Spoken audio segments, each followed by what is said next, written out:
अस्सलाम वालेकुम नाज़रीन, डॉक्टर दानिश रियल फोकस के साथ हाजिर है। नाज़रीन, एक बहुत ही ख़तरनाक खेल खेला जा रहा है और वो ख़तरनाक खेल जनाब इमरान खान नियाज़ी ने शुरू किया इस मुल्क में। देखिए, माजी में भी ऐसे चंद इक़दामात हुए जो काबिल मज़म्मत भी हैं और काबिल अफसोस भी हैं। अब जैसे अदालत पे सुप्रीम कोर्ट के ऊपर अवाम का यलगार हुआ था, हमला हुआ था, या उसको कह लें कि जी अवाम ने जो है अदालत के अंदर घुस गई थी, या वर्कर जो थे PMLN के वो घुस गए थे, वो काबिल अफसोस बात थी। इसी तरीके से चंद बातें ऐसी हैं जिसमें आपके 74-75 साल में हमने अपने इदारों को काफ़ी उनके चंद लोगों का नाम लेकर हमने उसकी तज़हीक की और उसके ख़िलाफ़ बातें की, और इदारों ने भी कुछ किरदार ऐसा अदा किया और सियासी जमातों ने भी कुछ किरदार ऐसा किया जिसकी बुनियादों पे इदारों को भी जो है वो तनकीद का निशाना बनाया गया, और सियासी जमातें तो तनकीद का निशाना हमेशा बनती हैं। लेकिन अब जो गेम हो रहा है ना, अब जो खेल खेला जा रहा है, वो खेल बहुत ख़तरनाक है। दुनिया को पता है कि जी किसी भी अहम तरीन जो इदारे होते हैं उनमें पार्लियामेंट होता है, उनमें एक आपकी अदलिया होती है, एक आपकी फ़ौज होती है। इसके अलावा भी आईनी इदारे जैसे इलेक्शन कमीशन है, बहुत अहम इदारा है। देखिए, इमरान खान ने हमला किया पार्लियामेंट पे। आपको पता है पार्लियामेंट पे उन्होंने पार्लियामेंट की जितनी तज़हीक करनी थी वो उन्होंने की। फिर आपने देखा कि उन्होंने जब तक वो हुकूमत में रहे पार्लियामेंट का हिस्सा ज़रूर रहे, लेकिन पार्लियामेंट से आईनी और कानूनी मामलात को हल करने के बजाय उन्होंने ऑर्डिनेंस का सहारा लिया, और जितनी इनके दौर में ऑर्डिनेंस हैं, अल्लाह अकबर, सही हो या गलत हो, ऑर्डिनेंस निकाला। फिर बाद में सुप्रीम कोर्ट ने उसको टर्न डाउन किया, लेकिन पार्लियामेंट में मजबूरी थी, क्योंकि हुकूमत में अगर आप हैं तो पार्लियामेंट में आपको रहना है।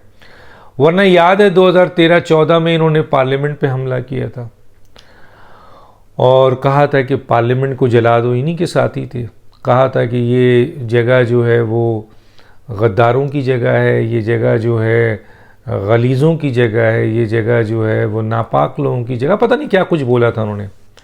चुनांचे अवाम में या अपने वर्करों में या लोगों में पार्लियामेंट के ख़िलाफ़ नफ़रत पैदा की। हम मानते हैं कि पार्लियामेंट में ऐसे लोग आते हैं जिनको कानून साजी से कोई मतलब नहीं होता है, जिनका मकसद सिर्फ हुकूमत हासिल करना होता है, जिनका मकसद सिर्फ ओहदे हासिल करना होता है, कमाना होता है, उनको कानून से कोई लगाव नहीं होता है। लेकिन ये एक सिस्टम है। आप जो अफराद हैं, जो लैंडलॉर्ड्स हैं, जो माफियाज हैं, जो आपके वडेरे हैं, जागीरदार, जो पार्लियामेंट का हिस्सा बनते हैं, आते हैं और पार्लियामेंट में अपना किरदार अदा करने के बजाय वो खाने पीने में लगे रहते हैं, उन पर आपका क्रिटिक्स जायज़ है, बिल्कुल जायज़ है। इसका एहतसाब होना चाहिए और कानून साजी करें, आप ऐसे लोगों को रोकें। लेकिन पूरी की पूरी पार्लियामेंट को जला दें, वो पूरे एक सिस्टम का हिस्सा है। अगर एक भी नीचे से पिलर गिरता है तो पूरा सिस्टम गिरता है, और सिस्टम गिरता है तो मुल्क को उसका बहुत बड़ा नुकसान होता है। तो इमरान खान साहब ने पार्लियामेंट को बेतौकीर किया, सही लफ्ज़ है, बेतौकीर किया। लोगों में इस इदारे के लिए अहमियत ज़ीरो कर दी, बल्कि ज़ीरो करने की कोशिश की। मैं अपने अल्फाज वापस लेता हूँ, क्योंकि अल्लाह का शुक्र है कि आज भी पार्लियामेंट की अहमियत अपनी जगह मौजूद है। अब क्या किया इन्होंने कि जब हुकूमत में नहीं थे तो पार्लियामेंट ही छोड़ दी इन्होंने। आप देखें, 123 इस्तीफ़े उन्होंने दे दिए और पार्लियामेंट छोड़ दी। गोया पार्लियामेंट बेकार चीज़ है उनकी नज़र में। पार्लियामेंट पे हमला करके, पार्लियामेंट को बेतौकीर करने की कोशिश करके, पार्लियामेंट को जो है वो वहाँ से अपोजिशन का किरदार ख़त्म करके वो उन्होंने अटैक किया पाकिस्तान की इलेक्शन कमीशन के ऊपर। इलेक्शन कमीशन को भी आप देखें किस तरीके से वो मलाइन कर रहे हैं, धमकी दे रहे हैं। हालांकि इस इलेक्शन कमीशन के नीचे ये जीते हैं तो इनको तारीफ करनी चाहिए, लेकिन यहाँ ये तारीफ नहीं करेंगे। क्यों नहीं करेंगे? इसलिए नहीं करेंगे कि इलेक्शन कमीशन में इनके कई अहम तरीन केसेस हैं और एक केस का फैसला इलेक्शन कमीशन ने दे दिया है, फॉरेन फंडिंग का, और इसको रोकने के लिए इन्होंने ताबड़तोड़ अपनी कोशिश की और 8 साल इस इदारे को अपने टारगेट पे रखा।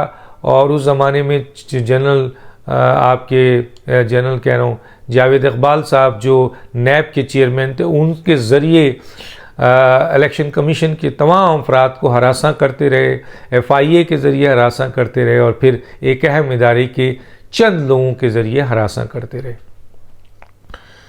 तो उस सिलसिले में इलेक्शन कमीशन शायद बहुत ज़्यादा दबाव में आ गया। उसने फैसला जल्द देने के बजाय इसको डिले किया और इस डिले में 8 साल गुजर गए। लेकिन मौजूदा चीफ इलेक्शन कमीशन ने इस और मेंबरान ने इस दबाव को एक्सेप्ट नहीं किया। वक्त भी चेंज है।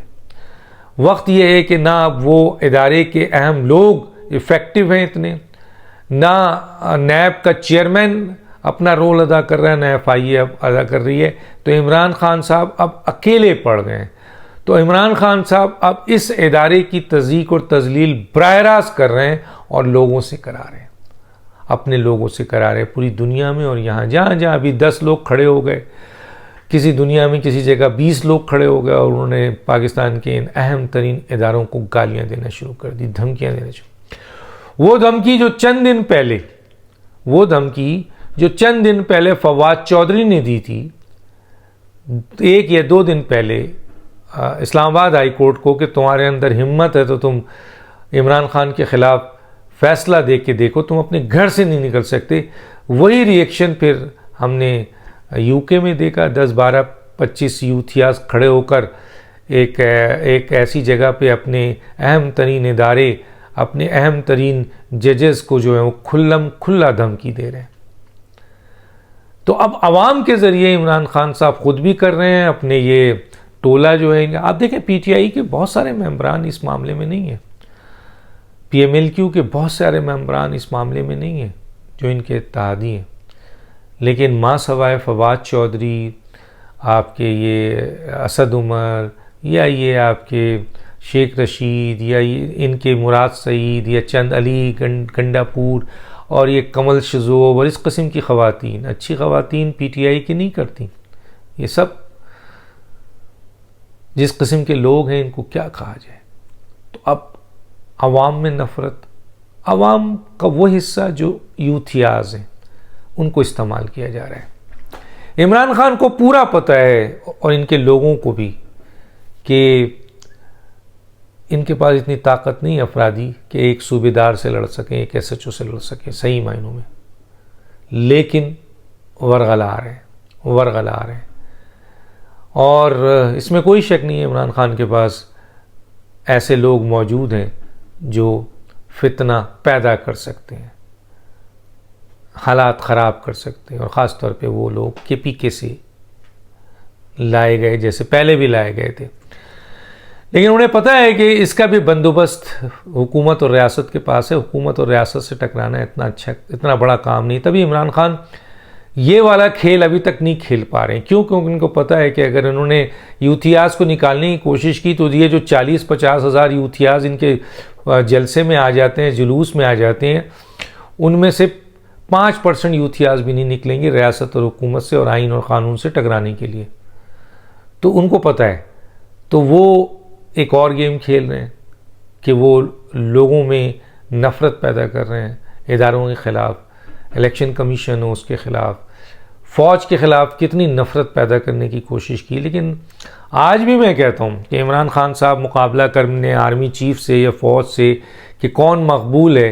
अव्वल तो हर सियासी जमात, ऐसा नहीं है कि मरीम नवाज़ किसी भी लिहाज से कम मकबूल है, नवाज़ शरीफ कम मकबूल है, बिलावल कम मकबूल है, मौलाना फजल रहमान कम मकबूल है। नहीं, इमरान खान को ये शायद दिमाग में डाल दिया गया है कि वो सबसे मकबूल लीडर है। ठीक है जी, आप मकबूल होंगे, लेकिन मकबूलियत का भी एक लिमिट है। 22 करोड़ आवाम के पीछे नहीं है या 12 करोड़ वोटर आपके पीछे नहीं है। होंगे, आपकी परसेंटेज होगी, आपके लोग होंगे, आपको साइलेंट भी सपोर्टर मिलते होंगे, आपके ये वोटर्स भी होंगे, लेकिन आप पूरी आवाम नहीं है। पूरी आवाम का आधा हिस्सा भी नहीं है, पूरी आवाम का 25% हिस्सा भी नहीं है, माजरत के साथ। और ये क्लेम दूसरों के लिए भी है कि कोई ये कहे कि मैं पूरी आवाम का आधा हिस्सा हूँ। नवाज शरीफ वो भी नहीं है, ना आसिफ जरदारी है, ना बिलावल है, ना मौलाना फजल रहमान है, लेकिन उनके भी फ़ैन फॉलोइंग्स बहुत बड़ी है। अब सवाल ये पैदा होता है कि फ़ौज पे हमला, फ़ौज के सिपह सालार पे हमला, फ़ौज के अंदर बगावत, फ़ौज को के अब आर्मी चीफ को मुतनाज़ा बनाना, ये पूरा एक टारगेट है इमरान का।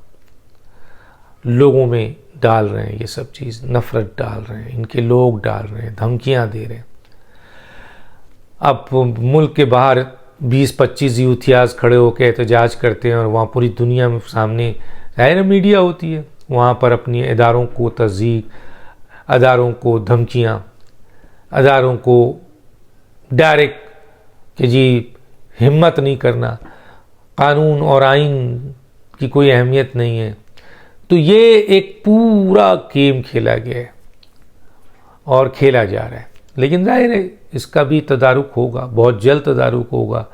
और आइन और 22 सितंबर को देख लेंगे कि आया अतर मिनुल्लाह साहब, जिनका नाम लेके कहा जा रहा है धमकी दी जा रही है, या 5 उन जजेस को धमकी दी जा रही है, वो इमरान खान से धमकाक इमरान खान की धमकी में आकर आगे फैसला करते हैं, या कानून और आइन की बालादस्ती को कायम करते हुए किसी भी शख्स से, किसी भी माफिया से, किसी भी गिरोह से धमकी के बग़ैर आइन और क़ानून के मुताबिक फ़ैसला करते हैं। आ जाएगा सामने, और पूरी कौम को उम्मीद है कि फ़ैसला आइन और क़ानून के मुताबिक होगा, क्योंकि इन इदारों के पीछे भी पूरी रियासत और हुकूमत खड़ी है, और बहुत बड़ी मेजॉरिटी आवाम की खड़ी है। चंद हज़ार यूथियाज क्या कर सकते हैं? जो है वो कहते हैं ना, फवाद चौधरी, मैं देखूंगा, वो कहते हैं ना हम देखेंगे कि जब फैसला आएगा तो फवाद चौधरी उस ग्रोह को लीड करते हुए इनका घर से दाखला निकलना इनका बंद करेंगे, इन जजेस का। ये दुनिया देखेगी। फवाद चौधरी साहब, आप लीड ज़रूर कीजिएगा, और देखेंगे हम इस्लामाबाद में कौन सा ग्रोह है कि रियासत, हुकूमत और आइन और क़ानून के मौजूदगी में इन जजेस के फैसले के बाद, कानूनी और आइनी फैसले और मेरिट के फैसले के बाद आप इनके घरों पर हमला करते हैं या इनको घरों से निकलने से रोकते हैं, और फवाद चौधरी आप लीड कीजिएगा, तब तो बड़ी बात है ना, तब तो बात हुई। और रोकिएगा, हम भी देखेंगे उस वक्त आप कहाँ होते हैं और आपके ये यूथियाज क्या करते हैं। इमरान खान माफ़ी क्यों नहीं मांग रहे हैं? उसकी वजह यह है कि बुशरा बीबी ने कहा है कि आप माफ़ी मत मांगिएगा। माफ़ी मांगेंगे तो आपको माफ़ी भी मांगेंगे, और आपने ऐसा जुर्म किया है कि उसकी माफ़ी भी नहीं है, तो गोया आपके ख़िलाफ़ कार्रवाई होगी, आपको नाअहल किया जाएगा, आपको जो है वो आप पर आइनी और क़ानूनी तमाम चीज़ें अमल करेंगी, सुप्रीम कोर्ट के ऑर्डर की पाबंदी की जाएगी। आपने जो धमकी दी है वो धमकी के ऊपर आइन और क़ानूनी अपना अदालत अपने फ़ैसले करेगी।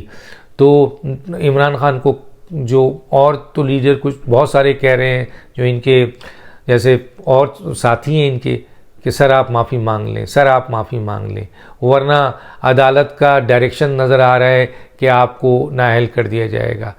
तो इमरान खान को माफ़ी मांगने से, जो सैलाब में जाने से, या आपके मौत पे जाने से, या आपके अब माफ़ी मांगने से कौन मना कर रहा है? हमारी इत्तलात है कि ये बुशरा बीबी साहिबा इमरान खान को रोक रही हैं कि आप कतई माफ़ी मत मांगिएगा। लॉजिक उनके पास क्या है वो बेहतर जानती हैं, क्या उनको किसी ने कहा है। बहरहाल इमरान खान ने उनकी बात मानी हुई है। अब 22 तारीख को इमरान खान उनकी बात मानते हैं या उनकी बात में तब्दीली आ जाती है। यहाँ तो तब्दीली बहुत तेज़ी से आती है, या इमरान खान साहब जो हैं वो सुरखरू होते हैं या फना होते हैं। तो ये जो है बहुत ही इम्पॉर्टेंट चीज़ थी, मैंने आपको बता दी। और एक इमरान खान की बड़ी खुफिया मीटिंग हुई है, और इस खुफिया मीटिंग में तय हुआ है कि किस तरीके से वो अब अगला लाएअमल इख्तियार करेंगे क्योंकि वो इतने अहम तरीन केसेस में फंस चुके हैं कि उससे निकलना मुश्किल है। अब वो आखिरी गेम खेलने जा रहे हैं, जो मैं बार बार कह रहा हूँ, और इसमें आखिर इनकी बहुत ही इंपॉर्टेंट मीटिंग हुई है। उस मीटिंग की इंफॉर्मेशन हमें नहीं मिली है, उसमें सिर्फ 5 अफराद थे। देखते हैं कि उस मीटिंग की जैसी ही क्लू मिलेगी हम आपको इत्तला ज़रूर करेंगे। डॉक्टर दानिश को इजाज़त दीजिए। अल्लाह हाफ़िज़।